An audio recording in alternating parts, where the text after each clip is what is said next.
تو اب میں ڈاکٹر ذکیہ سے کہوں گی کہ وہ سورہ مومن کے تناظر میں کچھ کہیں۔ اللہ الرحمن الرحیم۔ اچھا، اس میں ہمیں جیسا کہ ہم نے پڑھا ہے اس سورے کو، تو اس میں یہ دیکھا ہوگا آپ نے کہ یہ سورت بیسیکلی حوامیم میں شامل ہے۔ حوامیم یہ ایک 7 سورتوں کا مجموعہ ہے، اور یہ ہمیں جو 24 سے 25 پارے میں مل رہی ہیں، اور یہ حامیم سے کیونکہ ان کا آغاز ہوتا ہے لفظ حامیم سے، اس لیے ان کو حوامیم کہا گیا ہے۔ اور ان کے مضامین میں جو کے بارے میں یہ بات بھی آتی ہے، مختصراً کہیں تو، کہ قرآن کے جو بھی میسیجز اور جو دعوت ہے اور جو پیغام ہے وہ ان صورتوں میں بہت مختصر انداز میں بہت خوبصورتی سے آ گیا ہے۔ یہ اس اور ہر صورت میں، یعنی ضروری نہیں ہے ایک صورت میں ایک چیز بہت زیادہ اچھی طرح سے ڈیفائن کی، دوسرے میں دوسری، اس طرح یہ پورا حوامیم جو ہے وہ اس کو کمپلیٹ کر دیتی ہے ایک میسج کو، جو کہ ہمیں قرآن میں جا بجا نظر آتا ہے۔ اچھا، یہ جو سورہ مومن ہے، اس کا دوسرا نام سورہ غافر بھی ہے، اور اس میں تقریباً 85 آیات ہیں۔ زمانہ نزول اس کا ہجرت حبشہ سے پہلے ہے، اور اس میں اس وقت کے جو حالات تھے کہ نبی کریم صلی اللہ علیہ وسلم کے خلاف بہت جھگڑے بحثیں بھی چل رہی تھیں، اور 2 قسم کے مسائل تھے۔ ایک طرف لوگوں کو کنفیوز کرنا تھا، اور دوسری طرف رسول اللہ صلی اللہ علیہ وسلم کے خلاف سازشیں کرنا، اور ان کو ان کی جان کے خلاف ایسی سازشیں کرنا کہ ان کو جانی نقصان پہنچایا جائے۔ تو اس موقع پر جو ہے وہ اللہ تعالیٰ نے اس سورے کو نازل فرمایا، اور اس میں لوگوں کو ایک میسج بھی ہے کہ دیکھ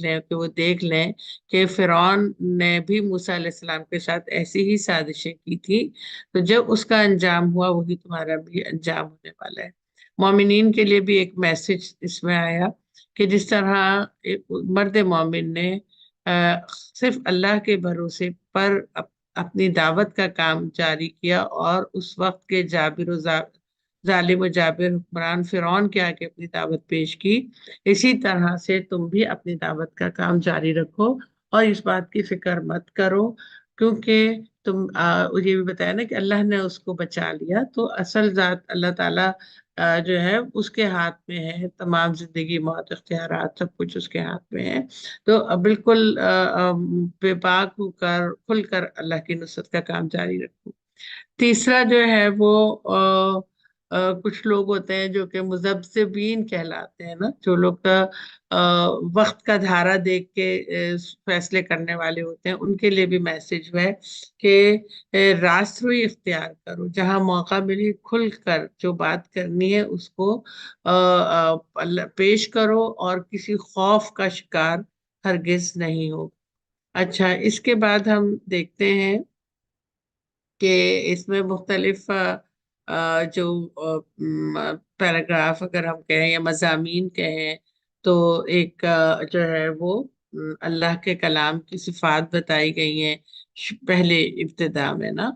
اور پھر اس کے بعد ہم دیکھتے ہیں کہ جو تیسرا پیراگراف آتا ہے اس میں آ جاتا ہے کہ وہ مومن کا واقعہ آ جاتا ہے، جو ابھی فردانہ نے بھی ذکر کیا کہ اتقتلون رجالا یقول ربی اللہ، وہ یہ کہتا ہے کہ کیا رجلا یقول ربی اللہ، مطلب جب فرعون، اصل میں یہ اس وقت واقعہ یہ اس وقت پیش آتا ہے کہ فرعون کے دربار میں حضرت موسیٰ علیہ السلام کے خلاف سازشیں شروع ہو جاتی۔ فرعون کو اس بات کا پورا احساس تھا کہ وہ حضرت موسیٰ جو ہے وہ اللہ تعالیٰ کے پیامبر ہیں، تو اس نے اس لیے وہ براہ راست ان کے خلاف ایکشن لینے کے بجائے اپنے پوری کیبنٹ کو، اس سے دیکھیں یہ بات بھی سمجھ میں آتی ہے کہ ہمیں اس پورے واقعے میں جو چیزیں سمجھ میں آتی ہیں وہ یہ کہ بعض اوقات فرعون کا جو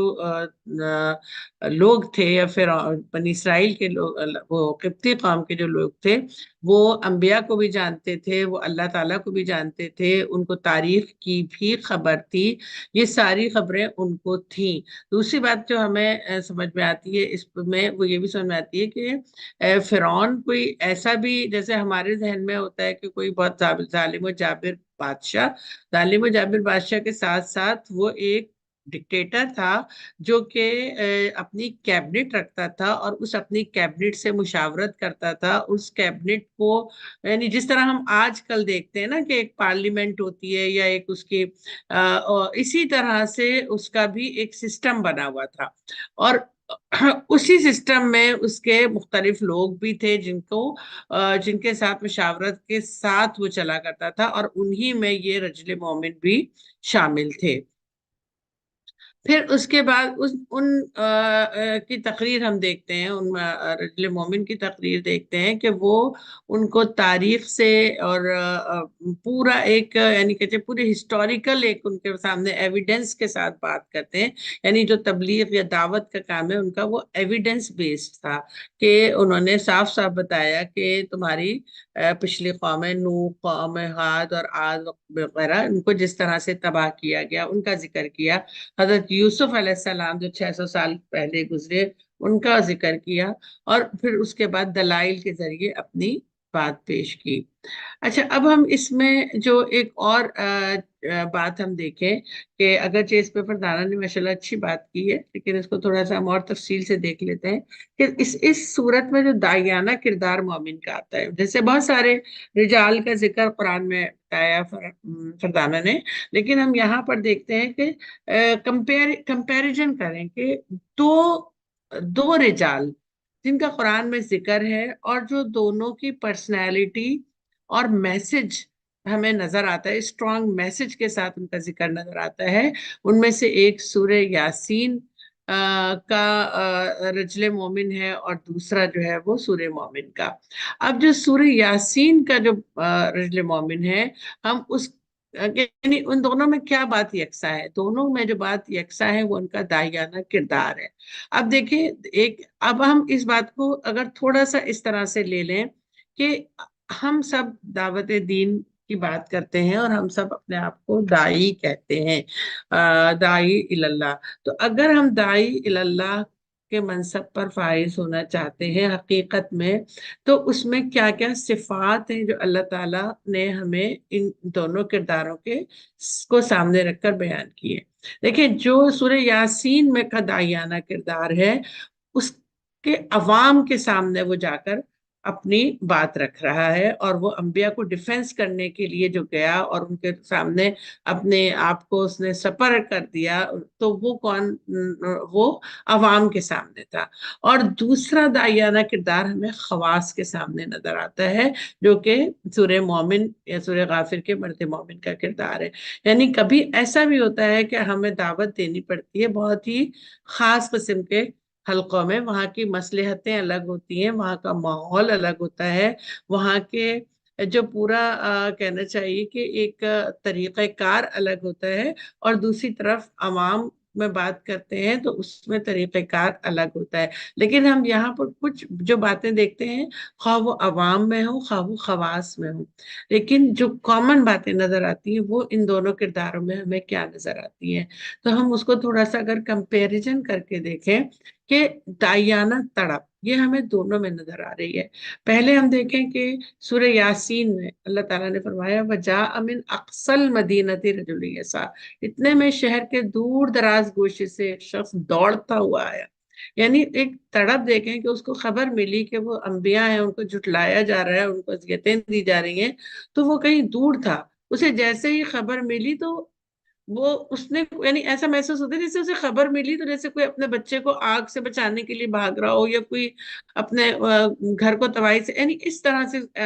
سمجھ میں آتا ہے کہ جیسے وہ شخص نے جیسی خبر ملی وہ بہت دور تھا، دوڑتا ہوا آیا۔ اور یہاں پر ہم دیکھتے ہیں رجل مومن کی بھی ہمیں یہ بات ملتی ہے کہ اس کے اندر بھی جو داعیانہ کردار تھا وہ کیا تھا؟ اس میں کہتا ہے اس واقعے پر آل فرعون میں ایک مومن شخص جو اپنا ایمان چھپائے ہوئے تھا بول اٹھا۔ یہ کیا سینیریو تھا؟ یہ سینیریو یہ تھا کہ حضرت موسیٰ علیہ السلام کے خلاف کیبنٹ میں قتل کی سازش ہو رہی ہے، اور فرعون یہ بات رکھ رہا ہے کہ میں موسیٰ کو اب میرے صبر کا پیمانہ لبریز ہو گیا ہے، اور میں یہ چاہتا ہوں کہ میں فرعون کہتا ہے کہ میں موسیٰ علیہ السلام کو قتل کر دوں. تو اس وقت وہ شخص جو رجل مومن ہے وہ ان تمام مصلحتوں کو پس پشت ڈال دیتا ہے، اگرچہ اس نے اب تک اپنے ایمان کو پوشیدہ رکھا تھا اور وہ فرعون کے سامنے اپنے ایمان کو ظاہر بھی نہیں کرتا، لیکن اسے صبر نہیں ہوتا کہ یہ سازش ہو رہی ہے تو میں چپ کیسے رہ جاؤں. وہ اس وقت اس دربار کے تمام رولز ریگولیشنز کو وائلیٹ کر کے اپنا ایمان چھپائے ہوئے تھا، بول اٹھا، وہ فوراً بول اٹھا. یعنی اس کو کوئی ہیزیٹیشن نہیں ہوئی یہ بولنے میں کہ کیا تم ایک شخص کو صرف اس بنا پر قتل کر دو گے کہ وہ کہتا ہے میرا رب اللہ ہے، حالانکہ وہ تمہارے رب کی طرف سے تمہارے پاس بینات لے کر آیا ہے. یعنی وہ ایک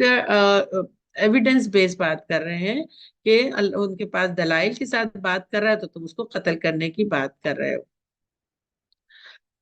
اس کے بعد ہم دوسرا دیکھتے ہیں کہ جو داعیانہ کردار ہمیں یہاں نظر آ رہا ہے، اس میں کیا چیز نظر آتی ہے؟ حکمت ہے. حکمت کس طرح نظر آتی ہے کہ ہم دیکھیں کہ جو عوام کے ساتھ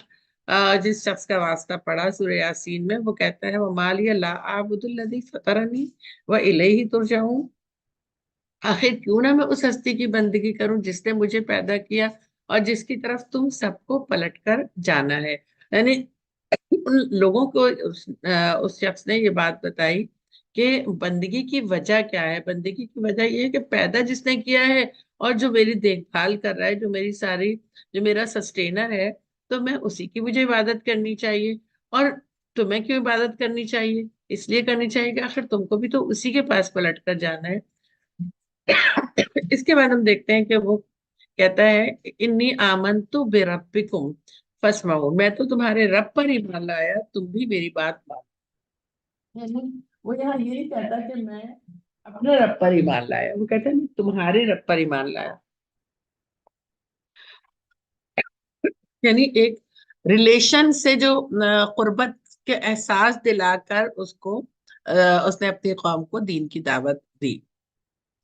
اس کے ساتھ ہم دیکھتے ہیں خواص میں جو داعیانہ کردار ہوا، اس میں بھی دیکھیں اب وہ شخص کیا کہتا ہے وقال رجل مؤمن من آل فرعون یکتم ایمانہ. اب دیکھیں اس کو، وہ مومن تھا، لیکن یہاں پر ہمیں حکمت یہ نظر آئی کہ اس نے وہ فرعون کے دربار سے وابستہ رہا، اس نے وہ چھوڑ نہیں دیا کہ جب وہ ایمان لے آیا حضرت موسیٰ علیہ السلام پر تو اس نے یہ سوچا کہ اب یہ کافر بادشاہ ہے، میں اس کے دربار میں کیوں رہوں اور وہاں سے نکل جائے. نہیں، اس کو اندازہ، یعنی اس نے اپنے ایمان کو چھپا کر وہ وہاں پر موجود رہا. اس کے بہت سارے بینیفٹس ہو سکتے ہیں. ایک بندہ ایک جگہ پر موجود رہے جہاں پر یعنی کبھی کبھی ایسا ہوتا ہے نا، جیسے ہم لوگ بھی ہوتے ہیں کسی کانفرنسز میں جا رہے ہوتے ہیں، وہاں پر بہت ساری ایسی باتیں ہو رہی ہوتی ہیں تو غصہ بہت آ رہا ہوتا ہے کہ نہیں، نکل جانا چاہیے یہاں سے. اور لیکن کیا ہوتا ہے کہ وہاں پر جانے سے آپ کو بہت ساری باتوں کی خبر ملتی ہے، یہ پتہ چلتا ہے کہ آگے پلاننگ کیا چل رہی ہے، کون کون سے ایشوز جو ہیں وہ اسلام کے خلاف کھڑے کیے جانے والے ہیں، کن باتوں کو جو ایجنڈے کے طور پر انٹروڈیوس کیا جا رہا ہے. تو یہ ساری چیزیں ہمیں وہاں سے پتہ چلتی ہیں، تو وہاں پر ہمارا جانا کتنا ضروری ہو جاتا ہے. تو یعنی آپ دیکھیں ہر جگہ پر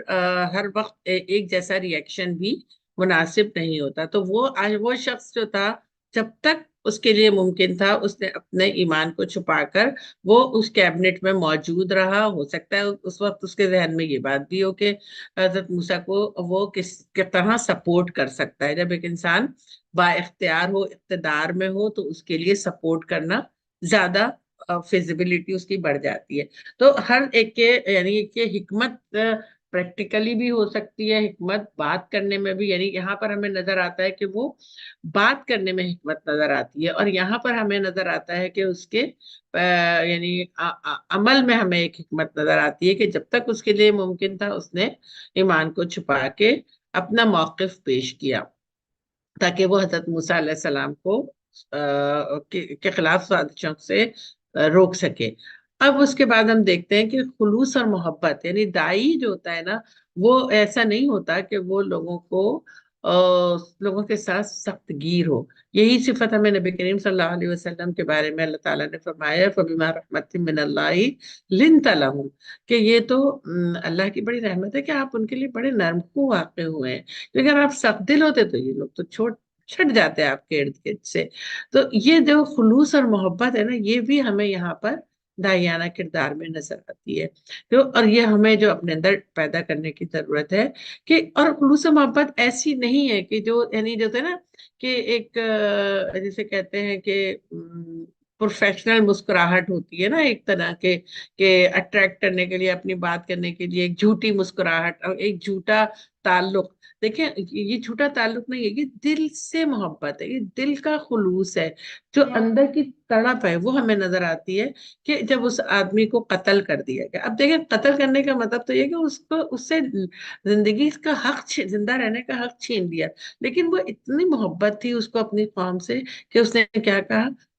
جب اس کو اللہ تعالیٰ نے فرمایا کہ تم جنت میں داخل ہو جاؤ تو اس نے وہاں پر یعنی پر اس دنیا سے رابطہ منقطع ہونے کے بعد کہا یا لیت قومی یعلمون، کاش میری قوم کو معلوم ہوتا بما غفر علی ربی وجعلنی من المکرمین. تو یہ چیز اس نے وہاں پر جا کر یہ بات کہی. اس کے بارے میں نبی کریم صلی اللہ علیہ وسلم نے فرمایا کہ اس شخص نے اپنی قوم کی خیر خواہی کی اپنی زندگی میں بھی اور اپنے مرنے کے بعد بھی. تو آپ دیکھیں کہ یہ خیر خواہی کا ایسا جذبہ اپنے ارد گرد کے لوگوں کے لیے پیدا کرنا کتنا ضروری ہے. اچھا اس کے بعد ہم دیکھتے ہیں کہ یہاں پر بھی ہم دیکھتے ہیں تو داعیانہ کردار جو ہمیں خواص میں آپ دیکھیں کہ وہ شخص جو فرعون کے دربار کا مرد مومن ہے، وہ کہتا ہے اے قوم آخر یہ کیا ماجرا ہے، میں تو تم لوگوں کو نجات کی طرف بلاتا ہوں اور تم لوگ مجھے آگ کی طرف دعوت دیتے ہو. یہ دیکھیں کتنا محبت کتنا پیار کا انداز ہے. تم مجھے اس بات کی دعوت دیتے ہو کہ میں اللہ سے کفر کروں اور اس کے ساتھ ان ہستیوں کو شریک ٹھہراؤں جنہیں میں نہیں جانتا، حالانکہ میں تمہیں اس زبردست مغفرت والے خدا کی طرف بلا رہا ہوں. اب یہ دیکھیں یہاں پر بھی اللہ تعالیٰ کی صفات کو آپ دیکھیں نا، عزیز الغفار، زبردست مغفرت والے خدا کی طرف، یعنی کتنی خلوص اور محبت ہمیں جو ہے وہ اس داعیانہ کردار میں نظر آ رہی ہے. اس کے بعد ہم دیکھتے ہیں ایک اور صفت نا کہ اللہ پر بھروسہ، وہ ہمیں یہاں پر نظر آتا ہے کامن ان دونوں میں، اور جو کہ ہمیں اپنے اندر پیدا کرنے کی ضرورت ہے. اچھا اب دیکھیں یہاں پر کیا ہوا کہ اس شخص نے یعنی اپنے اللہ پہ بھروسہ کر کے اب اپنے ایمان کا اظہار کرنا. وہاں پر جب پوری قوم ایک جتھا بنا کے کھڑی ہوئی ہے اور رسول ان کے مقابلے میں 2 کو قتل کر دیا، تیسرا آ گیا. اب وہاں پر یہ شخص جو ہے کیا کرتا ہے، وَمَا لِيَ لَا أَعْبُدُ الَّذِي فَطَرَنِي وَإِلَيْهِ تُرْجَعُونَ، یہ اپنے ایمان کا کھل کے اظہار کرتا ہے. آخر کیوں نہ میں اس ہستی کی بندگی کروں جس نے مجھے پیدا کیا اور جس کی طرف تم سب کو پلٹ کر جانا ہے. اب اس نے اپنے ایمان کا اظہار کیا، پھر کہا کیا میں اسے چھوڑ کر دوسرے معبود بنا لوں، حالانکہ اگر خدا رحمان مجھے کوئی نقصان پہنچانا چاہے تو نہ ان کی شفاعت میرے کام آ سکتی ہے اور نہ وہ مجھے چھڑا ہی سکتے ہیں. اگر میں ایسا کروں تو میں سری گمراہی میں مبتلا ہو جاؤں گا. اور یہاں پر ہم دیکھیں کہ فرعون کے دربار میں اب وہ شخص سے جب اسے پتہ چل گیا کہ نہیں اب مصلحت والا وقت گزر گیا، اب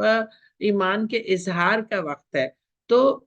اس نے بھی اپنی بات کھل کر اس نے اپنے ایمان کا اظہار کیا. پر صرف اظہار ہی نہیں کیا بلکہ اس نے تبلیغ فوراً شروع کی کہ اے میری قوم کے لوگوں میری بات مانو، کیونکہ فرعون نے کہا تھا نا کہ میں راستہ بتاتا ہوں صحیح راستہ، تو اس میں اس نے کہا کہ میں تمہیں صحیح راستہ بتاتا ہوں.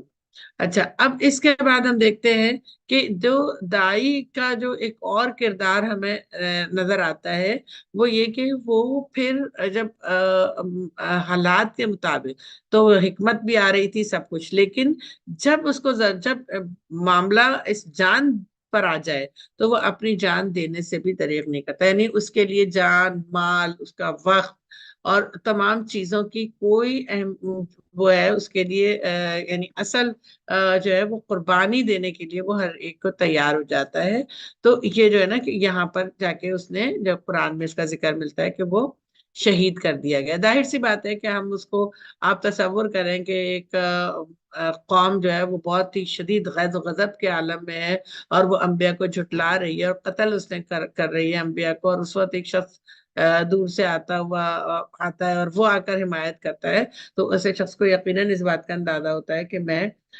یہ دو کو قتل کیا، اگر میں بولوں گا تو میں بھی قتل ہو جاؤں گا، لیکن پھر وہ مصلحت نہیں اختیار کرتا۔ تو مصلحت جو ہے وہ کبھی ضرورت پڑتی ہے مصلحت کی، اور کبھی مصلحت سے نکل کر اپنی جان مال، اپنی صلاحیتیں اور اپنا وقت سب کچھ اللہ کی راہ میں لگانا ناگزیر ہو جاتا ہے۔ اسی طرح سے ہم دیکھتے ہیں کہ جو دربار میں جو وہ مومن ہے، اس شخص نے بھی دیکھیں اللہ کے، جب اس نے کھل کر فرعون کے دربار میں ذکر کر دیا عوام کے سامنے، تو اب کیا کیا اپنا معاملہ میں اللہ کے سپرد کرتا ہوں، اور وہ اپنے بندوں کا نگہبان ہے۔ آخرکار ان لوگوں نے جو بری چالیں اس مومن کے خلاف چلی، اللہ نے اس کو بچا لیا۔ پھر اس کے بعد ہم دیکھتے ہیں دعوت کے نکات۔ ٹائم ہے یا ختم ہو گیا؟ تو نہیں ہے، ٹائم تو اوپر ہو گیا، تو اگر آپ کل اس کو مزید جاری رکھ سکیں اور تفصیل سے ہم سن لیں آپ کی بات۔ اچھا چلیں ٹھیک ہے، ویسے اصل آئی تھی، لیکن ٹائم اگر اوپر ہو گیا تو ظاہر ہے پھر بات کل کر لیں گے انشاءاللہ۔ ٹھیک چلیں انشاءاللہ، جزاک ہے، اللہ خیر۔ بہت اہم نکات ہمارے سامنے آ گئے دونوں کی گفتگو سے۔ تو جی تو یہی چاہ رہا ہے کہ یہ صفات جو یہاں بیان کی گئے ہیں، اور ہماری دونوں بہنوں نے اتنے کھل کے اور اتنی خوبصورتی سے اس کو سامنے رکھا ہے، تو یہ ہم میں سے ہر ایک جو ہے اپنے اندر پیدا کر لے وہی جذبہ، وہی تڑپ۔ تو بس اللہ کرے کہ ہمیں نصیب ہو۔ تو انشاءاللہ دیکھیے آپ اس بات کو، اس چیز کو مطلب کل اس کو جاری رکھیں، تاکہ ہم سب جو ہے اس سے اچھی طرح استفادہ کر سکیں۔ تو اب آپ ذرا دعا کروا کے مکمل کر دیں بات کو۔ سبحانك اللهم وبحمدك نشهد أن لا إله إلا أنت نستغفرك ونتوب إليك سبحان ربك رب العزة عما يصفون وسلام على المرسلين والحمد لله رب العالمين ربنا لا تزغ قلوبنا بعد إذ هديتنا وهب لنا من لدنك رحمة إنك أنت الوهاب اللهم أعز الإسلام والمسلمين اللهم أعز الإسلام والمسلمين اللهم أعز الإسلام والمسلمين اللهم اهدنا فيمن هديت وعافنا فيمن عافيت وتولنا فيمن توليت وبارك لنا فيما أعطيت وقنا شر ما قضيت إنك تقضي ولا يقضى عليك إنه لا يذل من واليت ولا يعز من عاديت تباركت ربنا وتعاليت نستغفرك ونتوب إليك۔ اے اللہ ہم آپ سے التجا کرتے ہیں رب العالمین، اے اللہ ہمارے اندر داہیانہ صفات پیدا کر دیجئے رب العالمین۔ اے اللہ ہم جو بات اپنی زبانوں سے کہتے ہیں، اے اللہ ہمیں اس پر بہترین طریقے سے عمل کرنے والا بنا دیجئے۔ اے اللہ ہم ان لوگوں میں شامل مت کیجیے گا رب العالمین جن کے قول و فعل میں تضاد ہو رب العالمین۔ اے اللہ اس وقت جب کہ امت مسلمہ مختلف آزمائشوں سے دوچار ہے رب العالمین، اے اللہ تمام اہل ایمان کو استقامت عطا فرمائیے رب العالمین۔